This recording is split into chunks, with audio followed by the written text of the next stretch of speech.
This is a WWN Publishing Group recording. Copyright 2016, all rights reserved. This is an abridged version of Killmore by Martha Sweeney to make the story appropriate for all listeners. If you want to read the complete story, you can find the ebook or paperback online. Links are provided in the description below. Killmore, Book 1 of the 2-book series. Read to you by the author. Chapter 3, Leia. My bare feet slap against the cold cement as I run as fast and as far as I can. The first sound of gunfire caused me to trip and fall in a failed attempt to sprint from the scene. Antonio instructed Jorge and 2 of his other goons to get me to his car. He had to grab something from the office first. As Jorge holds on to me with his free hand, he yanks me around different containers to hide as we make our way to the vehicles. The other 2 goons are still behind us, and I need to figure out how to get away. The feds came right as the first 2 trucks were being loaded with the girls and drugs. Holy fuck, this is happening, I think to myself. As I round the corner of one of the large metal containers, my body bounces against something and I fall to the ground. Pain sears through my palms a few seconds after I land. I fell back and my arms take most of the blow, but my tailbone has already begun to throb. I can barely think or see with how hard my heart is pounding in my ears. The sound of a gun going off from behind startles me enough to cause me to scream. A hand reaches down and offers to help me. Leia, it's not safe, Jorge announces.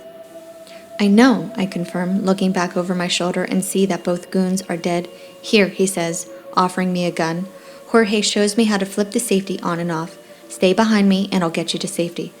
Okay, I mumble, taking the gun. An odd sound whizzes past my head and Jorge's body drops to the ground. Holy fuck, I blurt, slapping my hand over my mouth. I crouch low, trying to get my bearings straight.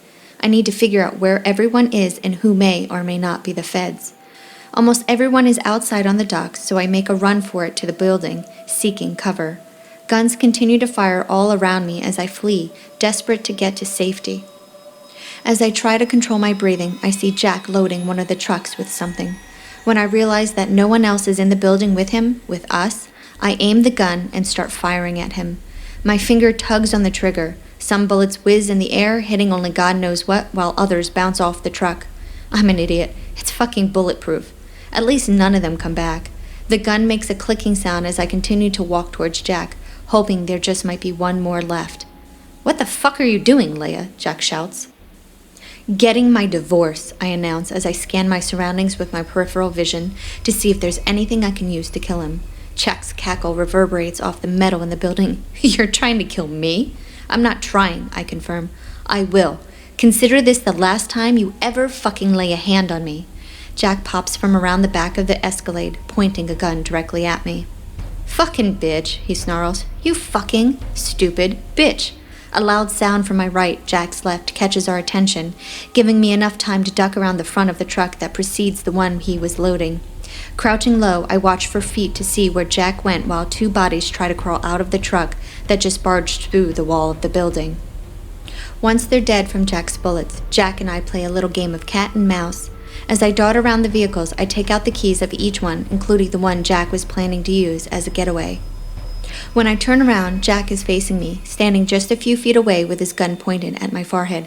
Give me the keys, he demands. No, I object. Give me the fucking keys, Leia, he repeats. You're such a fucking coward, I taunt, knowing if I get him riled up, his ability to act rationally diminishes, and he becomes a blubbering idiot despite his lame police training. I said, give me the fucking keys, Jack orders. No, I repeat, and throw them behind him. Jack turns to get them, and I make a run for it. There's no way I can kill him unless I have a weapon. I need to buy myself some time to get one and not give him the chance to kill me first. Chaos continues outside the building as I go in search of a weapon. There's only one way I can get out of this alive, and that's with Jack dead. If he's alive, he'll find out that I was the one who helped the feds. Then he'll hunt me down and kill me. Leia, Jack's voice taunts as it echoes. Leia, sweetheart, where are you? My only chance is to trick him into looking for me at the other end of the building while I head for Antonio's office. There are guns hidden up there. Fuck you, I shout, cupping my mouth for it to project in a particular direction. It was you, wasn't it? He charges. You're the leak. You're the one who brought the feds. I manage to get to Antonio's office where I left Shepard and grabbed 2 guns. "Shepard, baby," I say, "you've got to be quiet for Mommy. Please, just stay with me and be quiet." After Shepard and I get across the upper walkway, I shout, "Wow, you actually do have a brain." "It's there for when I need it," he says, sounding closer than I'd like. Jack and I continue our chase, baiting the other to get closer. At some point, I find a crowbar and climb up on the containers, instructing Shepard to stay close. Learning to use hand signals during training really pays off in a situation like this. Jack continues to try to elicit a reply from me, which makes it easy to find him. I toss the crowbar as hard and as far as I can off to the right to distract Jack again. There's something hanging from the rafters above in the direction where Jack is headed, so I wait for the second he's directly under it to shoot to make it snap. Just before I pull the trigger, the feds start filing into the building. Damn it! I watch Jack from higher ground and wince each time he takes down an officer. When there's just one agent left, a searing pain in my left arm forces a yelp from me. I cover my mouth, but Jack sees me. Ducking into the shadows, I notice that I got nicked from a bullet whirling by. Thank God it's just a scratch. I move as stealthily as I can to get away. Luckily, the boxes beneath my feet are close, allowing me to step from one to the other rather than leap as I move further away. As I cautiously lower myself to the ground from one of the containers far away from where I last saw Jack, I hear Shepard growl. My head turns and I find Jack standing about 40 feet away with a sneer. "It's okay, Shepard." My feet slam to the ground when I let go and I stick out one of my guns in Jack's direction, ignoring the pain in my legs. "There you are, sweetheart," Jack taunts. "We're in here," I shout, hoping there's still an agent close by. "They're all dead," Jack announces, taking a few slow steps toward me. "You killed them?" I say on a breath out, already knowing the answer. "Yep," he chuckles. "Don't come any closer, Jack," I demand. "Or what?" he checks. "You'll shoot?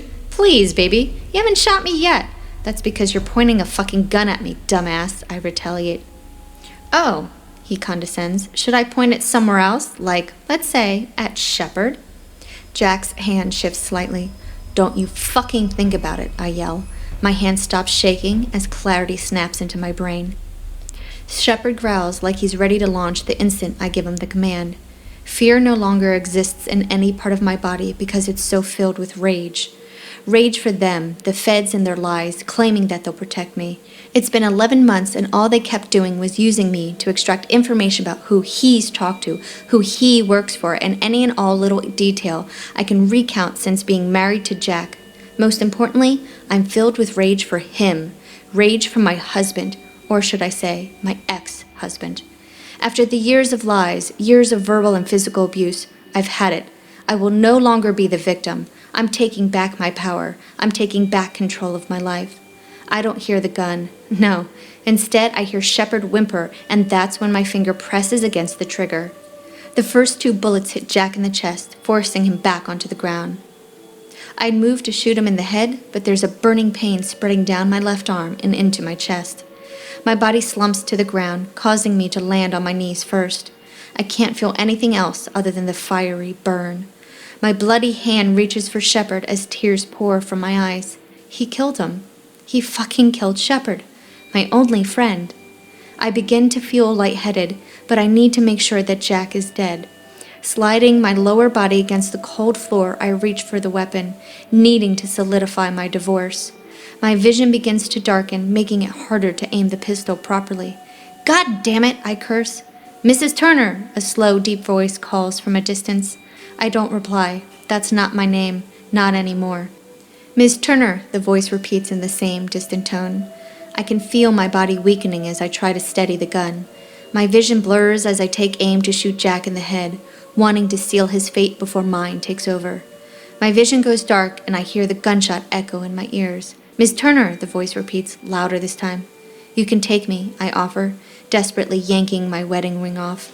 "I don't care if I live anymore. He's dead, and that's all that matters."